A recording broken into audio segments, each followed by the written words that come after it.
There's money in weight loss drugs. There's money in pills. There's money in weight loss surgery.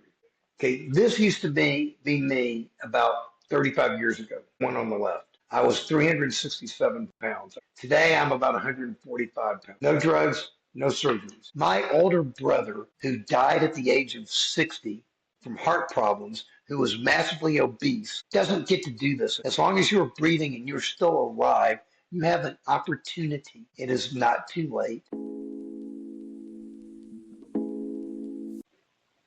Welcome to the show, Stanley. I'm so excited to talk about this very, very interesting topic today. So let's just jump right into it.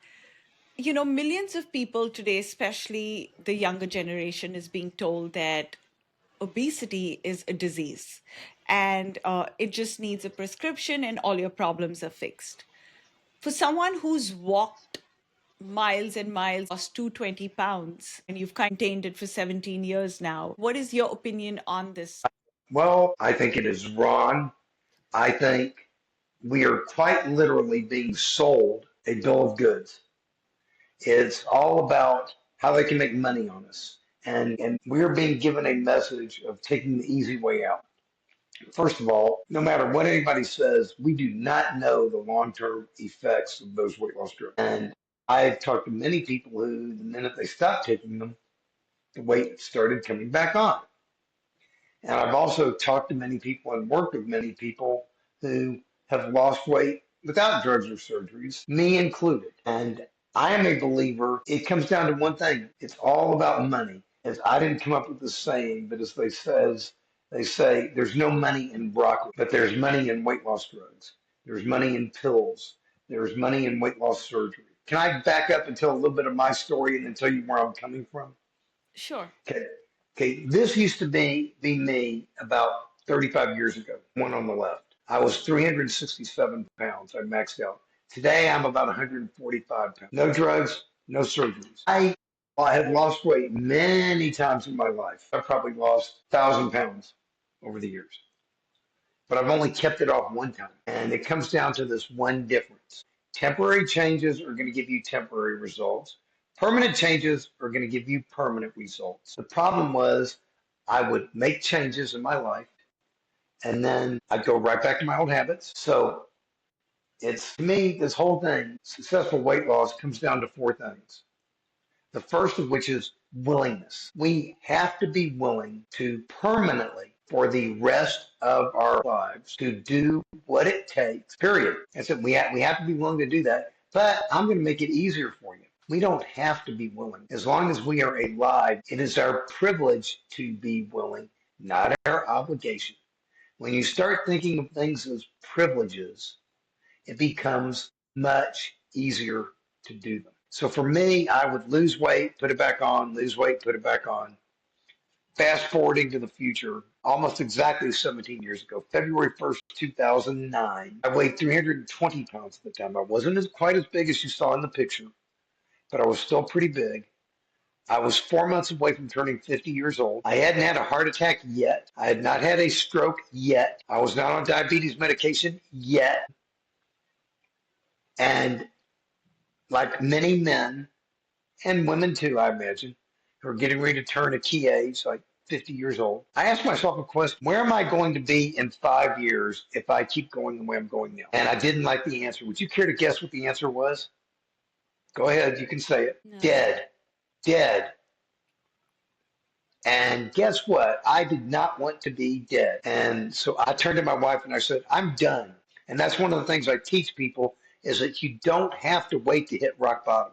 You just need to get fed up enough to start. So I said, I'm going to start making some changes right now in my life. The first change I'm going to make is I'm going to learn to eat better, You know, starting right now. Yeah, go ahead.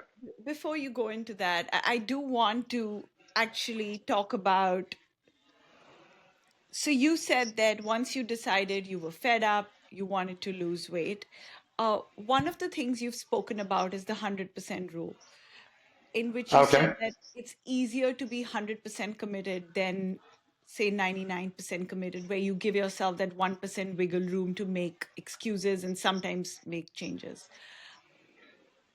that is a very high bar and very difficult thing to do for someone who's never done it in their lives. Like I think it's an easier thing to be said than to actually put into practice that, hey, from today I'm going to give up sugar, coffee, blah, blah, blah, blah, blah.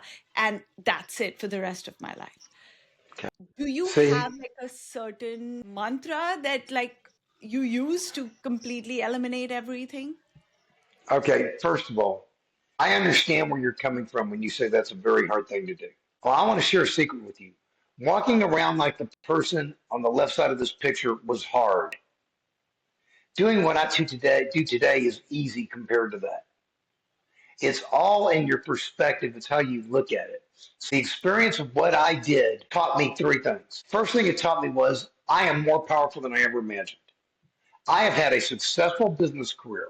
I've had a very good life, but to be quite frank, the experience of losing 220 pounds, 102 kilos, and keeping it off and walking as much as I have done blew my mind. The second thing it taught me was that if I'm more powerful than I ever imagined, so is everybody else. I am no more powerful, no more special than you. You are no more special than me. This is a message I want to give to you right now. Many years ago, I made a commitment, a 100% commitment, that no unhealthy food is going to enter my mouth. I made a 100% committed that I am going to walk at least 2 hours a day every day. That I made a 100% committed that I'm going to do my best to make sure no unhealthy thoughts enter my head. I made a 100% committed that I'm going to do my best to make sure I don't hang around people who are not good for me. That's one of the reasons I love speaking with you right now. I'm speaking to a quality individual about quality things, about ideas, powerful ideas. I like that. I enjoy that. So those are commitments I made. And the power of a 100% committed is you take away all the decisions. When I get up in the morning, there are some days where I am less inclined to walk. I don't feel like it. When you become 100% committed, your identity changes. You step into a different identity.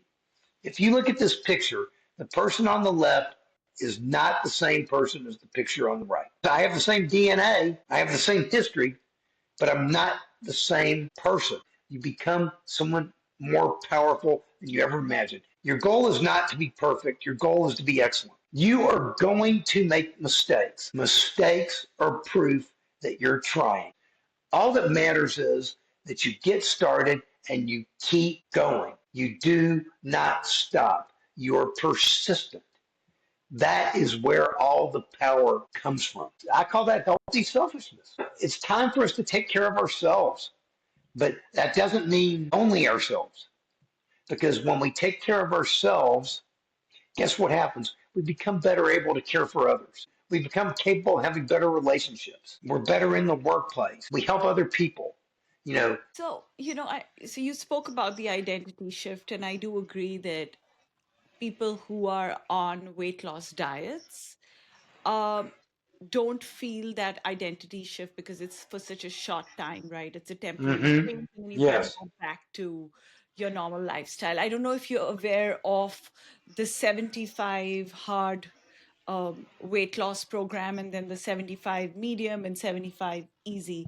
So the 75 hard basically is like strict rules for 75 days. And if you miss a day, then you kind of restart.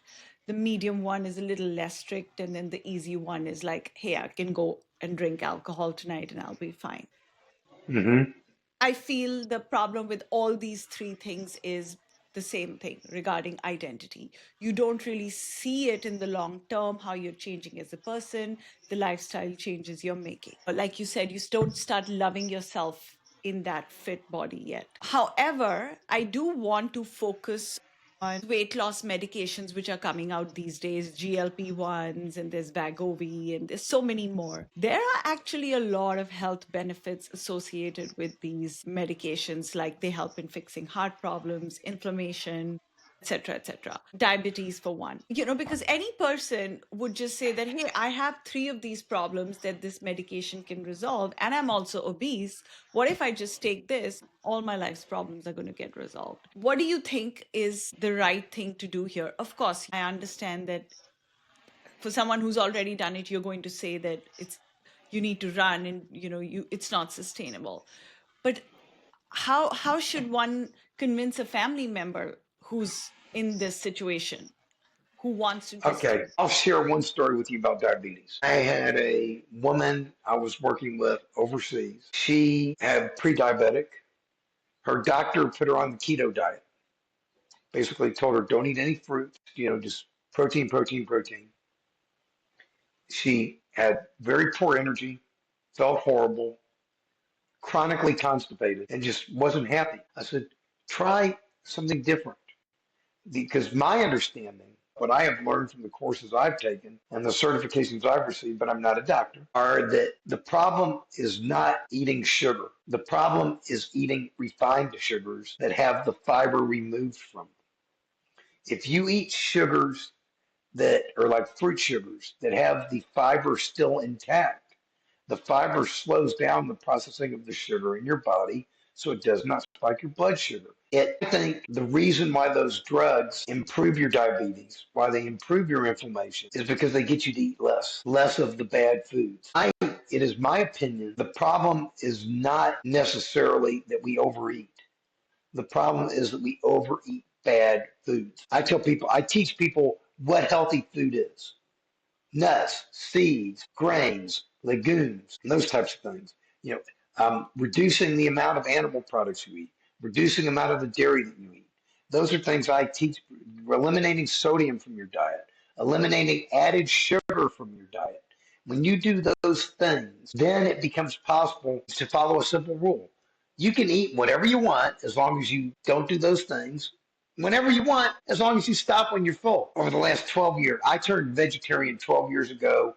I turned vegan 7 years ago. And I know since that time, I have been sick one time, and that includes COVID. And I'm not trying to tempt fate here. I'm just saying I believe that when you put proper food in your body, it's just like putting good fuel in your car. When you put good fuel into your body and you move and you use your body, it gets stronger, it gets better. Now, I realize some people have genetic issues and things like that, but the research I've done indicates that 10, maybe 15, 10% of our health is our genetics. 10% is what happened to us. And the remaining 80% is what we do to ourselves. It's all about loving ourselves and learning to love different things. So, a lot of people Google, how do I fix my metabolism? I have a slow metabolism. In my opinion, this is the biology of the body. Not everybody's born with the fast metabolic No, capacity. no.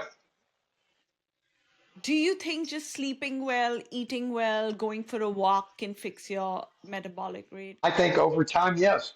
I know when I started, I didn't lose weight in the beginning either because my body chemistry was so messed up. It took time for it to stabilize. And I see that with a lot of people when they start out in the beginning. It takes time. Let me make it a little simpler. When I am advocating to people to fix their metabolism, to help their diabetes, to lose weight, it's simple. I'm going to make it really simple. They don't have to do what I do. The world already has one Stanley. It doesn't have to have another one.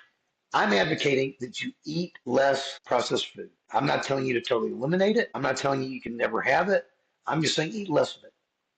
So, in a Eat, country yeah. like United States, I think this is obesity is also country specific. In a country like United States, where everything comes out of a can or a packet or a box, not in your house, but I'm just saying majority of the Yeah, population is obese yes, here because yes, everything is yes. processed.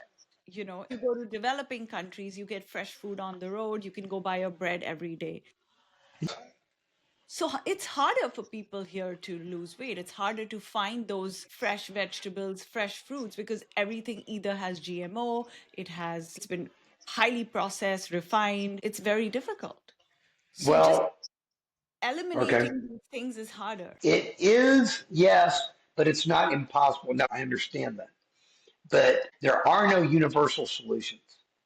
All we can do is start working toward better solutions. If we start demanding better quality food, if we start refusing to purchase the food that is being sold to us in all these restaurants and fast food chains, like I'll share something with you that think about this fast food. Do you know what you get if you take the S out of fast food? Fat You food. get fat food, yes. And so that the saying is whoever put the S in fat food was a marketing genius. And remember, you don't have to be perfect.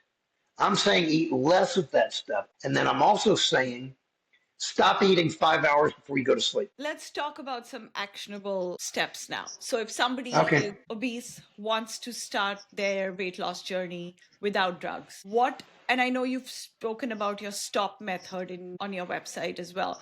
Can you talk a little bit about that?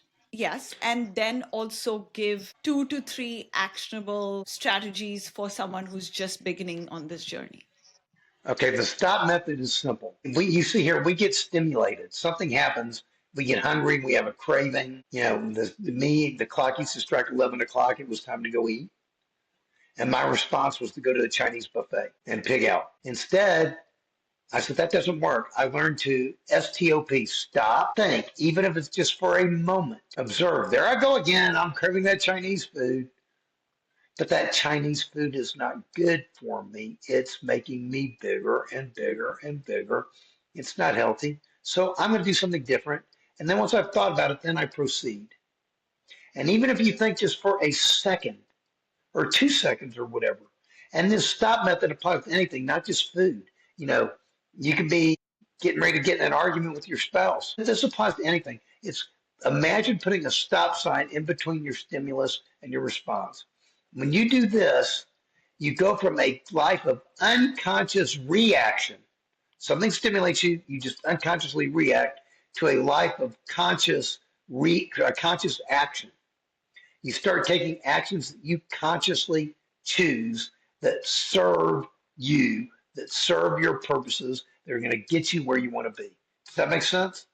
Yeah, it does. It does. I think just being conscious on a daily basis, not just with food, with the way you speak, the way you approach life is so important. And I want to move on to our excellence quick fire round, which I created specifically around your saying that living a life of excellence.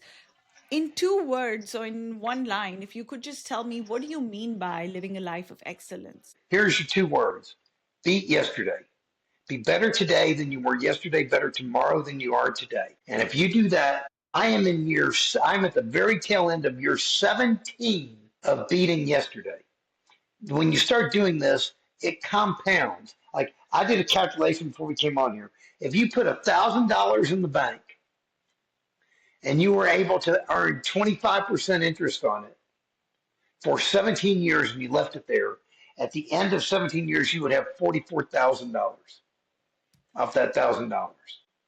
I have learned, it is my belief that when we start taking care of ourselves, we can indeed grow at 25% per year. Because I've seen it. I've seen it too many times to not believe it. Got it. Actually, before I begin this round, I forgot to touch on one topic that you have talked a lot about was walking. You said that you walked over 65,000 miles and you believe It's actually, this is the latest total as of December 31st. so 72. 72,000 miles, and you believe that walking is the solution to weight loss over going to the gym or doing weights. Why do you No, believe? not over going to the gym. I also go to the gym too. Okay. Okay, first of all, let me share something I learned. Remember I said I was vegetarian 12 years ago and I became vegan 7 years ago. You know why I became vegan? Hmm. Because 7 years ago, my weight was 180 pounds. I could not get it below 180 no matter what I tried. I was walking 10 to 15 miles every day, and I could not get my weight below 180 pounds to save my life. So I said, I'm doing something wrong. So I quit eating bread, butter, cheese, and ice cream. Those were the 4 things I needed to quit in order to become vegan. When I quit those things, I lost 5 pounds. I lost 50 pounds in like 5 minutes. I mean, I melted and the weight came right off of me. So what I learned from there is you cannot exercise your way out of a poor diet. Both nutrition is important. They're both important. And if you just walk 20 minutes a day, that was the third component when I said, when I talked about eat less processed food, quit eating 5 hours before you go to sleep, and walk 20 minutes a day. That's it. If can you imagine if everybody in the United States would do that? Do you think we'd be a healthier country? I think so. That's all. Start simple. Keep it simple. I believe in the beauty of simplicity. Hmm. Okay, thank you for that. All right, so let's get back to the excellence quick fire round. What is the best time of the day to walk? First thing in the morning, but if that doesn't work for you, any time that works for you.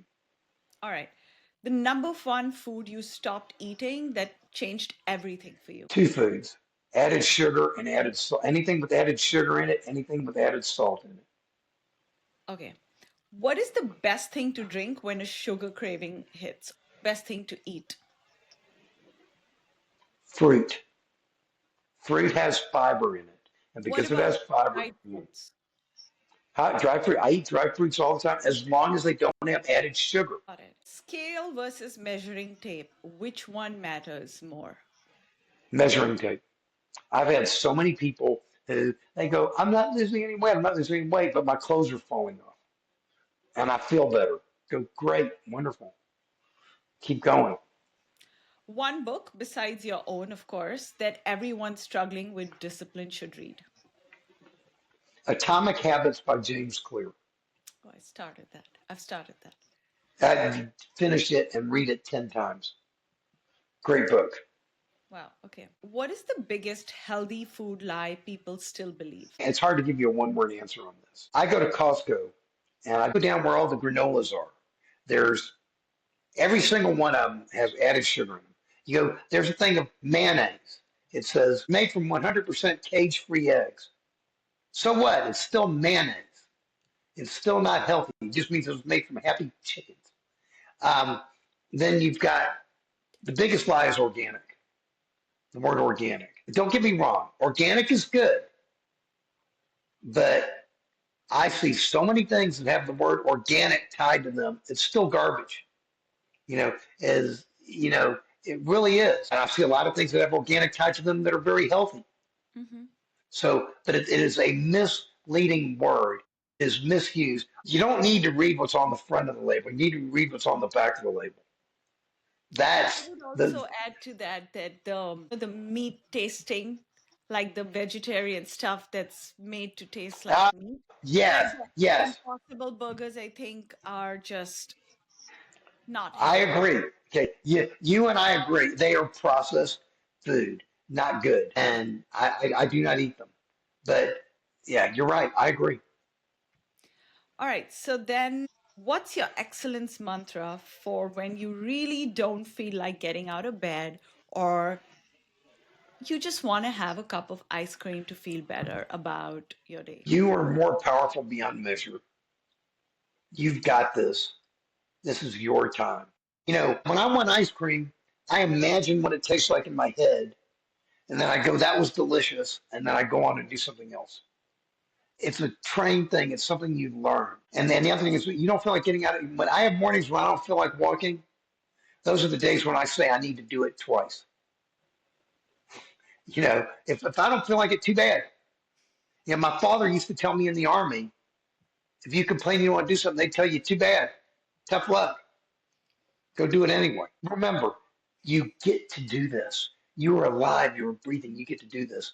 My older brother, who died at the age of 60 from heart problems, who was massively obese, doesn't get to do this. As long as you're breathing and you're still alive, you have an opportunity.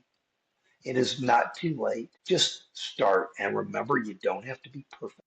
Before we end things, one last very controversial food item is meat products, milk, bone broth. And I've always gone back and forth with this because I have children and I think they need the protein. Milk is considered essential in their diet, recommended by doctors. Milk, fish, eggs, these three things. What is your opinion on this? If you're, yeah, okay, What do you okay, substitute this with for a child's diet? okay. Beans, oatmeal, loaded with protein. Soy milk has probably like 8 times the protein of dairy milk. Almond milk only has 1 or 2 times the protein. Tastes good. I like it, but it doesn't have the level of protein. So I go with the soy milk. Nuts, seeds, things like that. I mean, now look, I know it's different with kids. I know people who raise kids as vegans from the word go, and I know a lot of people who don't. The answer is it is possible and it can be done if it's what you want to do. But if not, just place limits on things. It doesn't necessarily have to be all or nothing. Just less junk, less garbage, more healthy food. Does that make sense? Yeah, I just feel like going to my pantry and throwing out 90% of the things right now. So it's No, definitely don't throw it away. Give it to someone who doesn't have anything to eat. yes, I mean like donate it to a food bank, but Yeah, you know, yeah. that's the kind of the fire that's lighting up right now inside me that Good, I do. good. Yeah. So I all credit goes to you.